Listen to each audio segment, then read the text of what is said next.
de Janeiro, casa de Rui Barbosa, hoje um museu que guarda a sua história.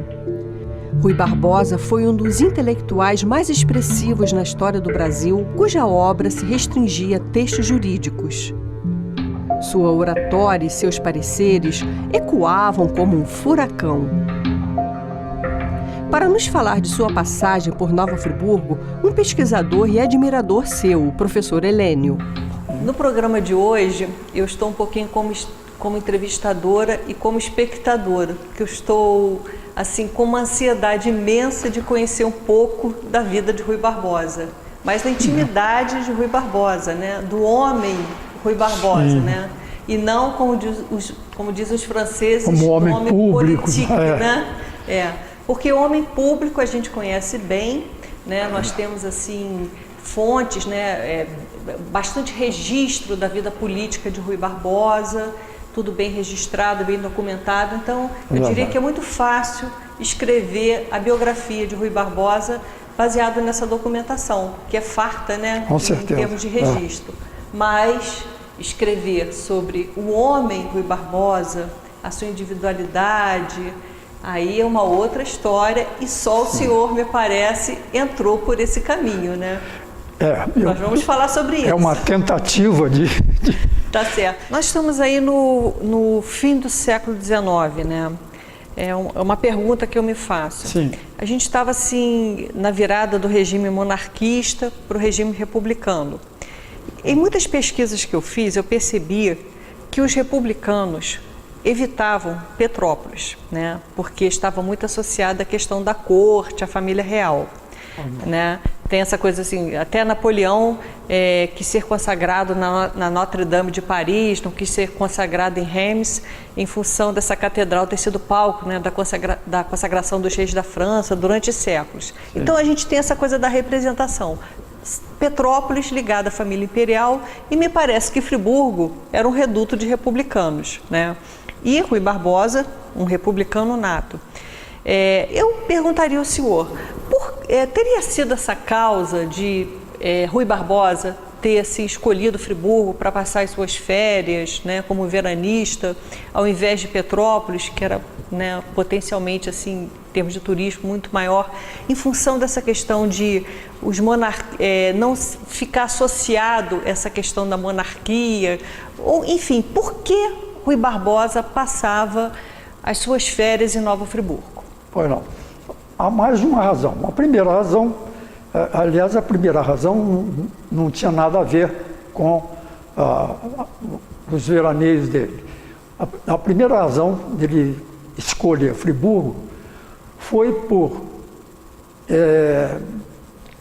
em 1876, foi o primeiro ano que ele aqui esteve, ele soube de que a futura cunhada dele viria de Salvador, da Bahia, para se tratar no Centro Hidroterápico do Dr. Carlos Éboli. E por que se tratasse aqui, já que ela estava na capital de um estado, obviamente a medicina lá era muito adiantada naquela época, então por que veio para cá? É porque o médico dela, Dr. Salustiano Souto, ele era médico e era também político, e fazia parte praticamente da família do Rui Barbosa, era amicíssimo do pai de Rui Barbosa. E então, sabendo que uma das filhas do pai do Rui Barbosa, do João Barbosa, estava doente, e a doença que ela estava acometida era o beriberi. Certo. E nessa época, o doutor Souto sabia da existência do centro hidroterápico aqui, e achou por bem que ela viesse para cá. E ele, inclusive, se prontificou, a vir com ela, mais o marido dela, ela já era casada. Mas então, eles vieram para o Rio, estiveram com o Rui, ele sabedor de que ela viria para cá, E assim que ela subiu a serra, pela Leopoldina Railway, então ele passou a vir visitá-la e dar um apoio a ela, né, porque ela estava bastante assim... debilitada, né? Debilitada. Que curioso. Então, os primeiros momentos dele em Friburgo foram assim de apoio a uma cunhada, a futura cunhada, que estava adoentada.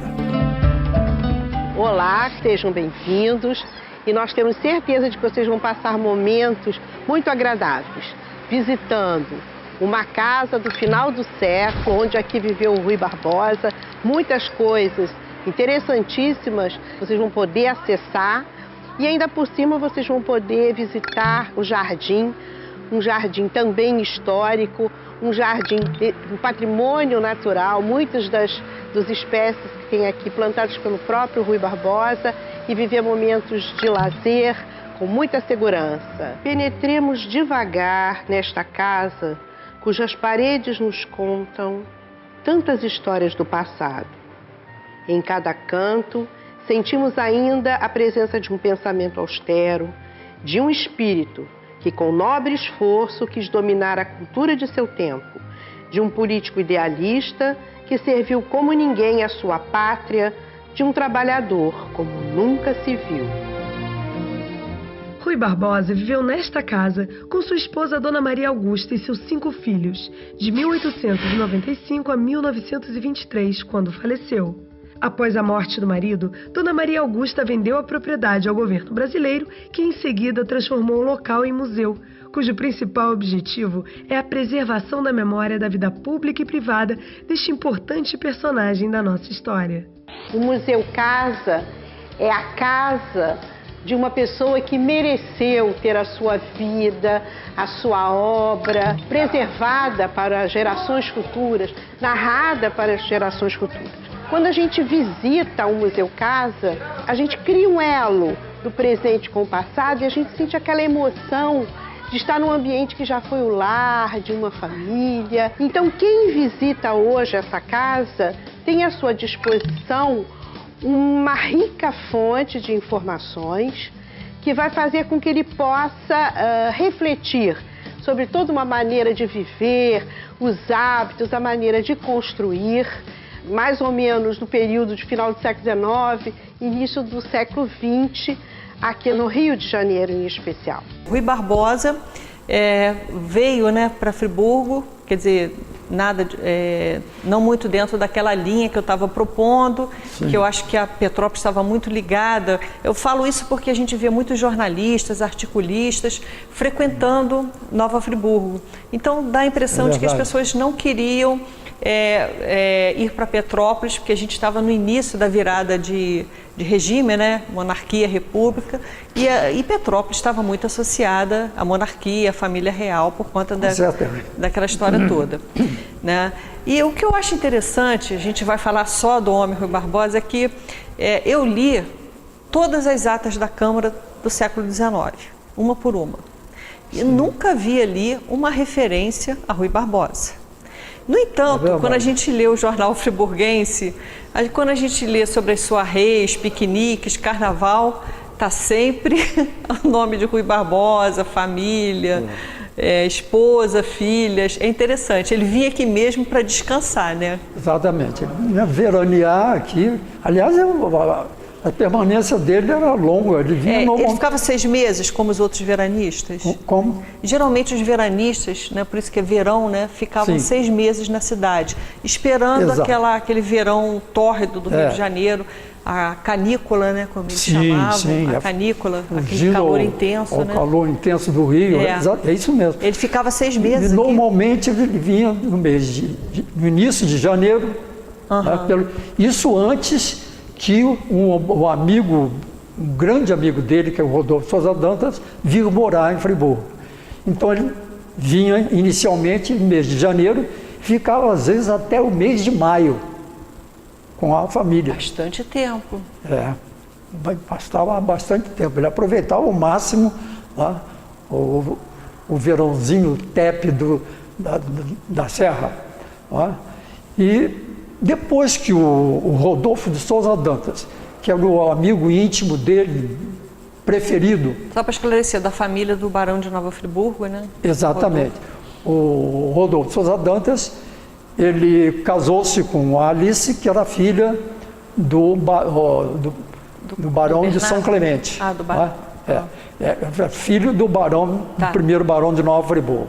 Era um dos filhos. Né? E então, o Barão de São Clemente era o dono do hoje Country Club. Tá? Sim. Então ele morava lá no chalé, naquela época não era Country Club, lá era chalé. Parque São Clemente. E então, a partir de 1884, o Rodolfo então veio com a esposa morar no chalé junto com os sogros. Tá? E então, quando isso aconteceu, o Rui, ao invés de vir passar o seu verão em janeiro, ele já vinha antecipadamente passar o Natal com o grande amigo dele, que era o Rodolfo. Então ele fez essa amizade com o Rodolfo Souza Dantas aqui em Friburgo. Não, a amizade dele com o Rodolfo Dantas foi ainda em Salvador. Ah, sim. Tá? Eles foram amigos praticamente ainda adolescentes. Ah, interessante. Eu não sabia. Já eram grandes amigos lá. O pai do Rodolfo Dantas, que era o Manuel de Souza Dantas, também uma pessoa importante, foi ministro de Estado do Império. Aliás, como o próprio Rodolfo foi ministro do Império. Sim. Pois bem, então, o pai dele, Manuel de Souza Dantas, era dono de um jornal lá, o Diário da Bahia, e era também dono de um escritório de advocacia. E foi, então, o Manuel de Souza Dantas quem deu, digamos assim, o primeiro emprego ao Rui. Certo. Nomeou o redator do jornal do Diário da Bahia e também permitiu que ele utilizasse o escritório de advocacia da propriedade dele. Estamos aqui na Sala da Constituição, a biblioteca do Rui Barbosa. E esse nome, Constituição, se refere à participação do Rui Barbosa na primeira Constituição Republicana do Brasil, onde ele era, na ocasião, o ministro da Fazenda. Mas lá no cantinho, a gente tem uma escrivaninha que foi usada pelo Rui Barbosa na ocasião que ele revisou a primeira Constituição Republicana. Porém, nessa época, ele ainda não morava nessa casa, mas a escrivaninha é original. Aqui tem um tinteiro, que foi usado pelo Rui Barbosa, e a pasta dele como gabinete do ministro da Fazenda. Bem, a biblioteca do Rui era, na época, uma das bibliotecas mais completas de toda a cidade. Alguém aqui sabe me dizer o que o Rui Barbosa era? Era um advogado, o que mais? Um escritor, político, era um embaixador. O Rui acordava por volta de 4 horas da manhã para começar já a trabalhar. Vinha de pijama para cá para trabalhar. E o que justifica essa quantidade imensa de livro que ele tem, né? Vocês conseguem imaginar na vida de vocês lerem essa quantidade imensa de livros? Vinha de pijama ainda, cara. Eu quero saber quantos livros tem nessa biblioteca. Vocês sabem dizer mais ou menos quantos livros tem? Bem mais de 1001. Muito mais. Eu vou ajudar na resposta. Ao todo, são 37 mil livros. Todos guardados da mesma forma minuciosa que Rui Barbosa deixou. Entre eles, algumas raridades e edições em inglês, espanhol e francês, já que Rui falava 7 idiomas. A Casa de Rui Barbosa é uma construção típica da metade do século XIX no Rio de Janeiro. Muito interessante do ponto de vista arquitetônico, porque ainda que ela tenha uma imagem moderna para o século XIX, ela tem uma estrutura arquitetônica que ainda remonta à arquitetura tradicional colonial brasileira. Então é uma casa que tem uma estrutura portante de pedra, estrutura de telhado em madeira, cobertura com telhas francesas. e paredes argamassadas ainda à base de cal, e toda uma complementação que foi feita na segunda metade do século XIX com materiais industrializados. Então temos piso de ladrilho hidráulico, temos azulejos que foram importados da França, nós temos elementos de ferro fundido nos nossos gradis. Temos um jardim de mais de 6 mil metros quadrados, que também é o jardim original da propriedade, e é um pedacinho do que era o século XIX de Botafogo.